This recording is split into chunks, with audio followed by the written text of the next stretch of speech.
All right, let's jump right into a classic. We're going to build an actionable toolkit to deal with one of life's biggest headaches, worry. We're breaking down Dale Carnegie's timeless advice into practical tools you can literally start using the second this is over. So let's just get right to it with this question, because Carnegie's whole point was that worry isn't just a feeling. It has a real staggering cost. He actually called it a mental acid that eats away at your health and just drains your energy. And once you really get how much it's costing you, well, then you've got a pretty powerful reason to start fighting back.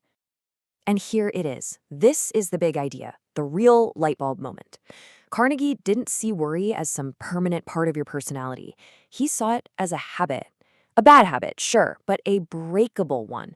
That right there, that changes everything. Because if it's just a habit, that means we have the power to unlearn it and build better ones. And that's exactly what we're going to do.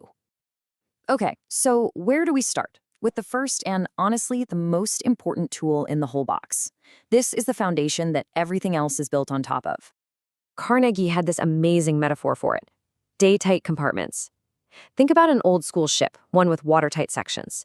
If one part gets a hole, the doors seal it off and the rest of the ship stays afloat. He says we have to do that with our days. You literally slam these heavy iron doors shut on yesterday's regrets, and you slam another one shut on tomorrow's fears. All so you can pour every ounce of your energy into living right now, today. And this just shows you the difference so clearly. On one hand, you've got the warrior's mind. It's constantly leaking energy, getting drained by what he called the dead yesterdays and the unborn tomorrows. But then you've got the day-tight mind, and that's where the magic happens. All your power, all your focus is right here on the only time you can actually do anything about, right now. Okay, but wait a minute. What about real problems? Living in the present is great, but you can't just ignore things that actually need to be solved, right? Of course not. And for that, we've got our second tool. And what's so cool about this is it's not some abstract philosophy. This is a concrete, logical process. It was actually developed by an engineer, a guy who solved problems for a living, to handle things systematically, not emotionally. The whole point is to stop that panicked, spinning out of control feeling and put you back in charge.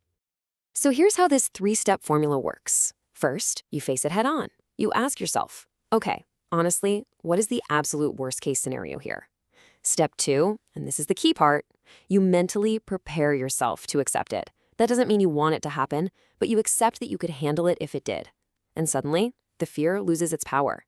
And only then, with a clear head, can you move to step 3, calmly figuring out how to make things better. All right, tool number 3. This one's all about playing offense, not defense. It's about building habits that make your mind such a busy, productive, interesting place that worry can't even find a place to sit down. Carnegie really hit the nail on the head with this. An occupied mind is one of the best defenses against anxiety. It's like you can't be in two places at once, right? Well, your mind can't be totally absorbed in some action and passively worrying at the exact same time. It's just not possible. Action literally crowds worry out. So, Carnegie gives us 4 simple but super powerful habits to build. Number 1, just get busy. Find a project, do something. Number 2, use the law of averages as a reality check. We'll talk more about that in a sec. Number 3, stop fussing about the little things. Don't let what he called termites of worry ruin your happiness. And finally, number 4, learn to cooperate with what you can't change. Save your energy for the fights you can actually win. Let's zoom in on that law of averages idea, because this is a fantastic mental trick. Research shows over and over that the vast majority of what we're afraid of never actually happens. I mean, look at this. Our minds spend so much time and energy freaking out about outcomes that have almost no statistical chance of ever happening. This is all about getting our worry to line up with reality. And this brings us to another one of my favorite Carnegie-isms. Stop sawing sawdust. Just picture that in your head for a second. It's absurd, right? You can saw wood, but you can't re-saw sawdust. The work's already been done. All you're doing is making a mess and wasting your time and energy. Well, that's exactly what you're doing when you worry about past mistakes. So, we've covered a lot of ground. Let's pull all these ideas together into a simple, straightforward toolkit that you can actually use. Think of this as your troubleshooting guide for worry. If you're feeling that vague, general sense of overwhelm where everything just feels like too much, Your tool is day-tight compartments. If you're facing one big, specific, scary problem, you pull out the magic formula. And to manage that low-grade, background hum of daily anxiety, that's when you lean on those active habits to crowd it out. Look, knowing all this stuff is great, but it's completely useless if you don't actually put it to work. The power isn't in knowing, it's in doing. So the final question I want to leave you with is this.